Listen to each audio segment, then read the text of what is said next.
Bill, thanks for being the first person to try this, because I'm thinking about a series of videos where I ask people to talk us through how they're thinking. And part of the motivation is a lot of time, well, we show solutions on our YouTube channels and stuff. And in our books, Guerrilla Data Analysis 2 and 3, we show solutions. And they look easy, but people don't get the thought process. They don't get the time that it takes. They don't get, I tried something and I realized I was going in the wrong direction and I had to change something. Right. No, yeah. They get a nice 7-minute clean solution. So I sent you a workbook. And so the goal is, you should be seeing this for the first time. Hopefully you didn't cheat and look at it. I have not opened it yet. All right. So I sent Bill a workbook with a challenge in it, and it's not to stump him, get him confused, embarrass him. It's asking Bill to take us inside his head, his initial reaction. Take us in your head, Bill, and should you show your screen? Yeah, let's do that. Okay, all right. Okay. Well, hey, this is really great to be here the first time trying one of these challenges. All right. So it looks like over here on the left-hand side, we got a list of people that we invited and the number of people they're bringing. So Aaron's bringing 1, Allie's not bringing anyone, but of course didn't put a 0 in. We have a no. And what that means is Allie is not coming. Right.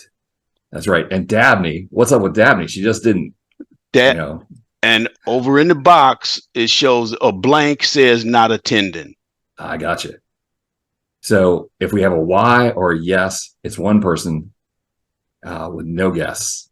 And so, for the numbers. All right. So my first question here, not even getting over to the fact that you have the room sizes in like the worst possible way. Thanks for doing that. Mm-hmm. Yeah, I'm gonna have to try and do something with that eventually. Right. The X, I'll probably use text to columns to break that into 2 columns. Maybe I'm thinking at least you consistently have an X in between them. Of course, X being the multiplication symbol that we all learned in 3rd or 4th grade. All right, so we're going to figure out how many people we have coming. We're going to figure out how many square feet per person. Now, do we know this event is a reception? Okay, so we need 9 square foot per reception.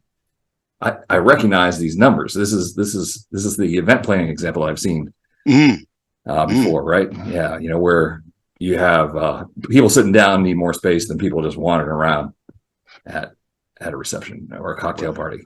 Yeah. Right. All right. Okay. All right. So yeah, it seems pretty straightforward. The first thing I want to know is how many people are coming. And this, of course, is not going to be the right answer at all. I just want to see how many of those things are numbers over there. Yeah. So, we got 21 at least, plus all the Y's or yeses, right? And, the other thing that I worry about, just because people are filling out a form, is did someone type yes with a space after it, right? So I want to see how many different possible answers there are over here using the unique function. All right, so we got 1, no, 2, 0, Y, yes. That's kind of amazing. Kind of amazing to me that they didn't.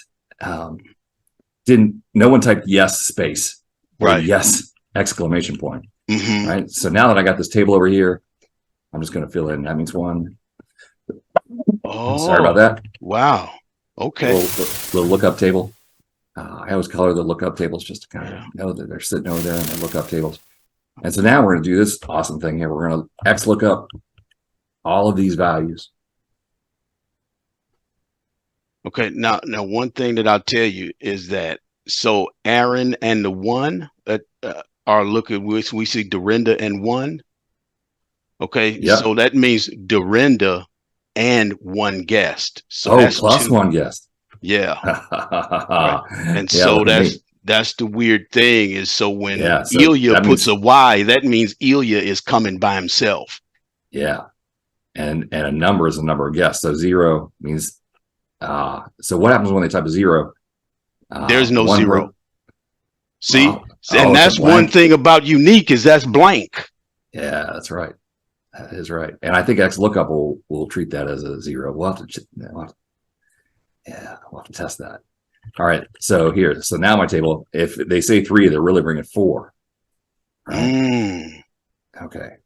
Now look, a minute ago, I was going to do a single XLOOKUP with a sum around it, and it was all going to be good. But now I want to see this is how many, because I want to make sure that it's working. Now you got me worried that it's not going to work right.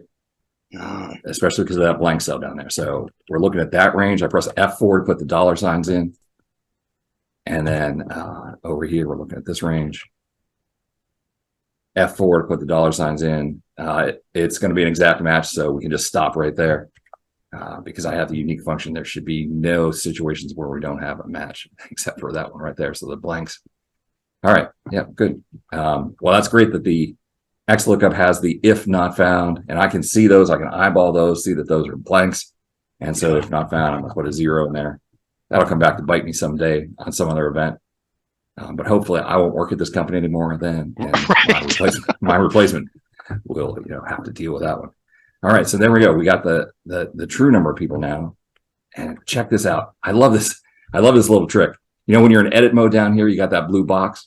And I really need to point to D. So I could click there and type a D. I could click there and type a D, but instead I just grab that box. Yep.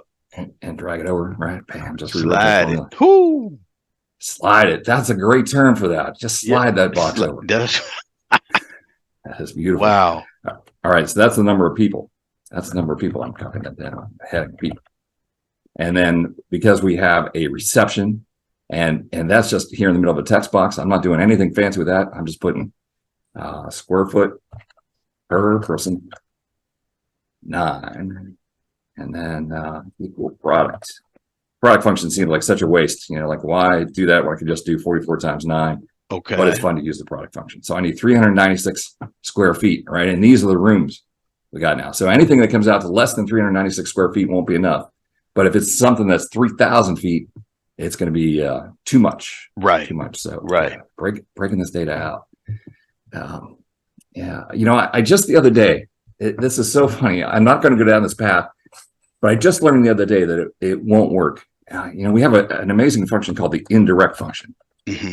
And you could put something in there that evaluates to a cell reference. And the other day, I wondered if it would be possible to put something in there that evaluated to an array constant, or in this case, a formula.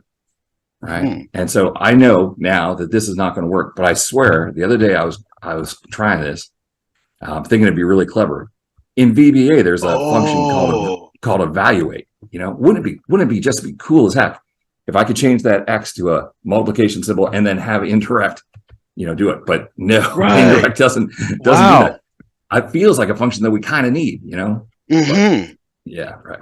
Okay, so here's what we're going to do. Yeah. So if it was just me, I'm just going to do a text to columns. Okay. I'm going to break those into 2 columns, and then out in column J, I'll have my answer.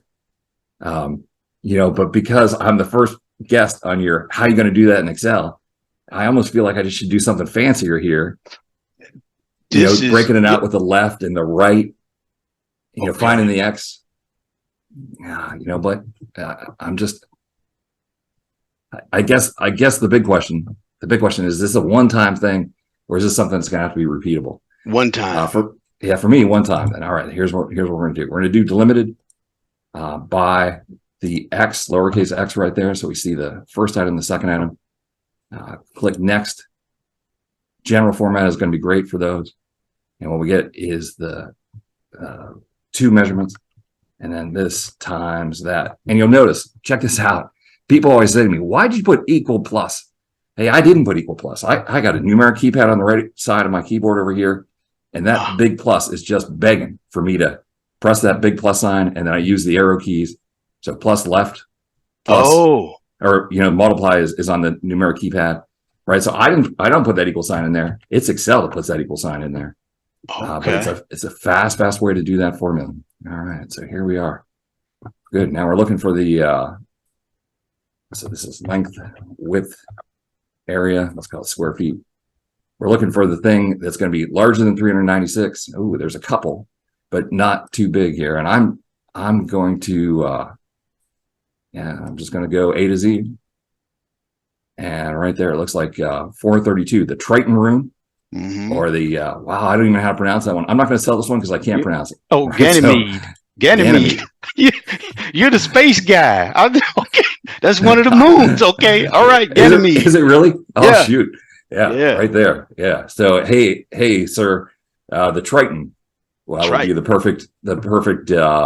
perfect item. It's 432 square feet. You know, you have 44 people coming. We think you need about 400 square feet. So that even gives you a little bit of room there for another 4 people to show up.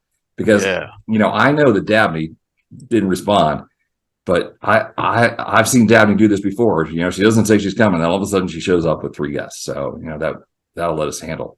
Okay. Yeah. All right. Yeah. Yeah. So put the 3 in there and then let's see what happens. Oh yeah. Hopefully So it won't wind up. We need the Proteus room. that is so Okay. funny. Yeah. See, 387. now wait. Down here I have 3, should map to 4, right? And what's wrong with this formula right here? This formula right here should be working. When I type the 3 in here, it is so weird. Now I'm freaked out. Why is that coming up to 0? Just checking. H18, I18, I24. Oh, you know what it did? Oh, pause.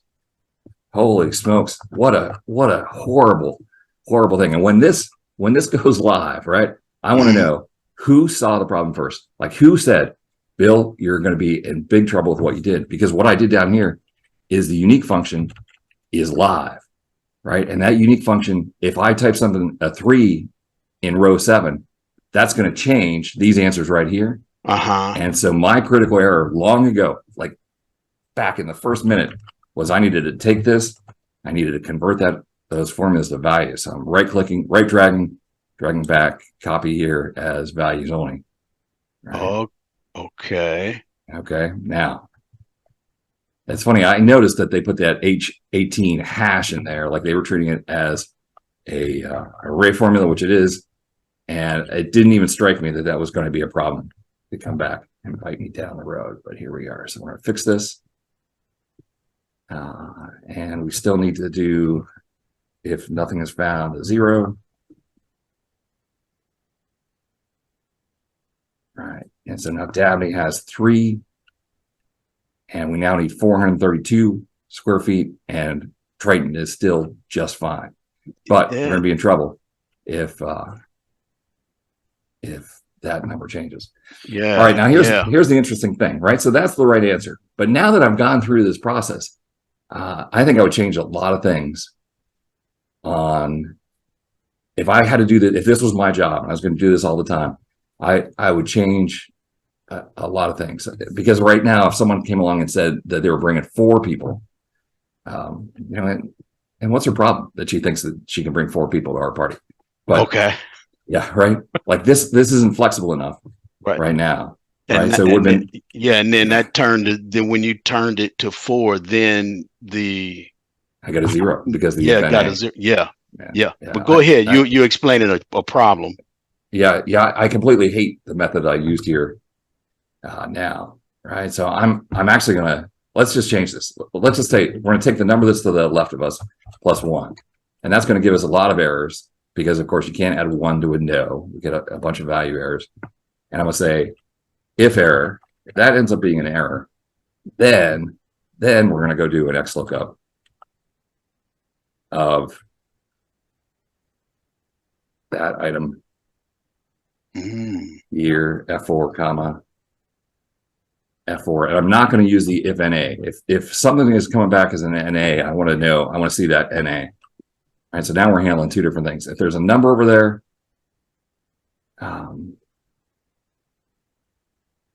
but I still have to handle the blanks. Look at that. That's not a good way to handle the blanks.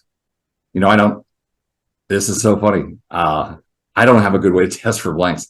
I always look to see if the length of the cell is less than 1.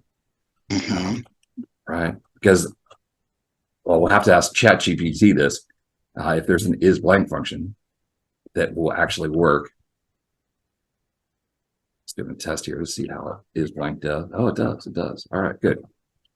That's good. So equal if is blank. C3, then I want a 0. Otherwise, the rest of that, I have to put a parenthesis at the end. So that was the end key to move to the end, type of parenthesis. And right there, I'm missing I saw that last parenthesis is red. That's a bad sign. That last parenthesis has to be black or you've missed something. Right. So right there, I'm missing a parenthesis. Now that last parenthesis is black, so we should be good to go. Double click to copy that down. All right, so 432 square feet. Dabney goes back to a blank, back to 396 square feet. I think that's a safer, safer method. And of course, then we don't need the 1, 2, 0, or 3 over here. We just need the no, why, yes, and all those other things like that. All right. Yeah. Yeah. Wow. All right. All right. I would give myself a C on that. Right? No. No. Yeah. I mean, wow. I mean, I got it, but it took way too long. But like do you think so? Because I think this is how it goes. Yes. The stuff that I do when I'm getting ready to do a YouTube video, and I or even one of my challenges on LinkedIn, I do things and then I come up with something and then I start going through the solution and then the solution is weird and then I got to go back and rejigger the example itself. Weird things happen as you go through this. Yeah, right. And you say, oh well, this, I got the unique list and I just let's put the things to the right without remembering that unique list is going to change over time, potentially as we get more answers in here. Right, and I'm glad that you asked, because another part of real world is knowing, is this a one-time thing and the party is in 4 hours? Yeah, right. Or we just started and the party is in 3 weeks and we're still waiting to hear from Gene, and then Aaron calls and says he's not coming and neither are his guests, and so then you need something truly dynamic over these next 3 weeks. Right. And we need to get this word reception out of this text box and into a cell, and then a lookup here to figure out how many square feet per person we need. Without the word reception? No, like right here, like that event. Right. Yeah. But I can't reference that in a formula. No, right? Well, that was just the instructions. I got you. But if this was a real event, somewhere on this spreadsheet, we need to know that this is a reception. Okay. Yeah. Because you actually gave me an out there. I said, well, there's no way I can look up into that text box. Like, we'd have to have the word reception somewhere. And then once I have the word reception down here, this square foot thing, that would have to be an XLOOKUP of that word reception into this range, F4, comma, into this range, F4, right, to get that square foot per person. That way, if we change this to a classroom, now we need 660 square feet. See, and then my choice here of Triton was the wrong choice. We need 665. So then let's just finish this out here in case we're going to go into this business. We're going to stop doing Excel videos. We're going to stop writing Excel books. We're going to start hosting parties. Hell yeah. Right? That's right.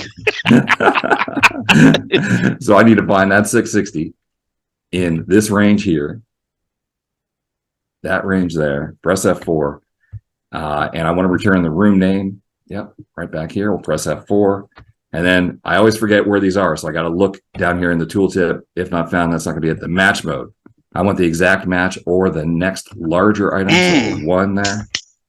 All right. And so Proteus, if you have 665, Proteus will handle it. It's going to be close, but it's going to handle it.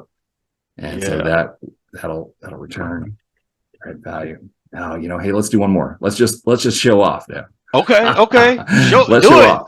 Yeah. Let's say we're going to hear conditional formatting, new rule. We're going to use a formula. And the formula is going to say if that value in F, so if F, $F3 is equal to this value down here, we'll press F4, or they put the F4 in for us, and we'll format that whole thing in a nice fill color. Click OK. There we are. Look at that. So now that's automatically going to highlight the right one. Yes. And we'll have Dabby bring her 4 people again. Pushes it up to 735, and it automatically flips like that. Hey, we're ready to roll. We just need to buy a hotel with all these conference rooms. Yes. Yeah, right. I'm ready. Host. I got $100. Right. Yeah. All right. Let's take that to the track and see if we can parlay it on a nice trifecta or something like that. Yeah. Man, this is beautiful. Appreciate this. So I'm gonna get this edited and put it up. But how'd you feel about it? I thought it was great. It was good fun. It was good fun.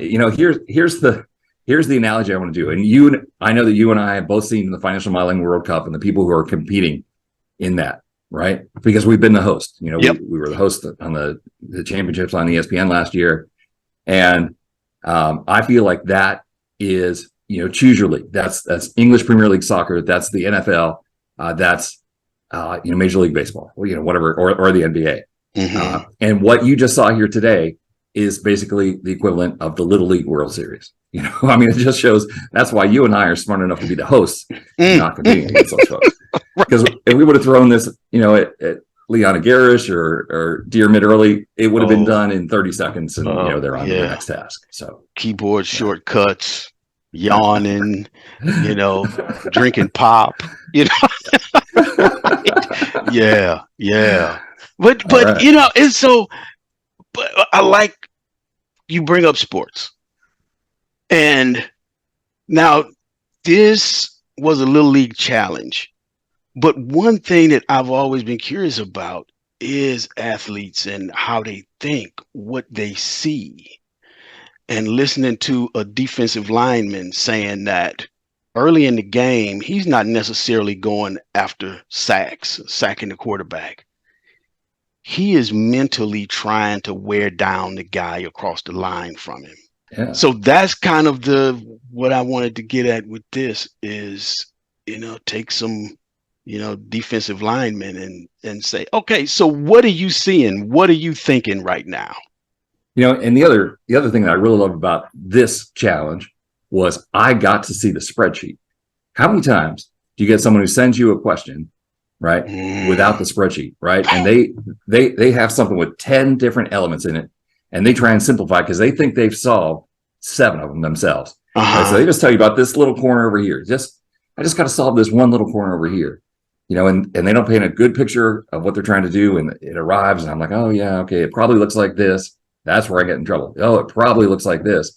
Well, no, it never looks like that, right? And when you actually see the data, you get to test to see whether the system is accepting the Y or the yes or the no, is allowing spaces in, or not. Like I was ready for that. I was ready for it to be a space there. Wow. Right. And that's something that I do see a lot. I get a message, and it's a long message with this description. And then I 90% of the time respond, I haven't seen your data or how it's set up. That is such a smart answer. You know what I do? I send them the answer. I'm as bad as ChatGPT because I just make some assumptions, right? And I'll send them the answer, and then they'll write back and say, "Oh, no, that's not working because of this," right? But at least they have here's how to start, and maybe that they'll be able to figure it out from there. Okay. Right? Occasionally, I get someone who's contrite, and they're like, "Oh, sorry, I didn't describe it right. I forgot to tell you about this." Okay. Or they go harass you or Mike or somebody else instead. All right. Well, thanks for doing this. Absolutely, really Oz. Thanks for inviting me. I love to be first. All right. It. Yeah. And from here, it will only go up because you'll get people. Yeah.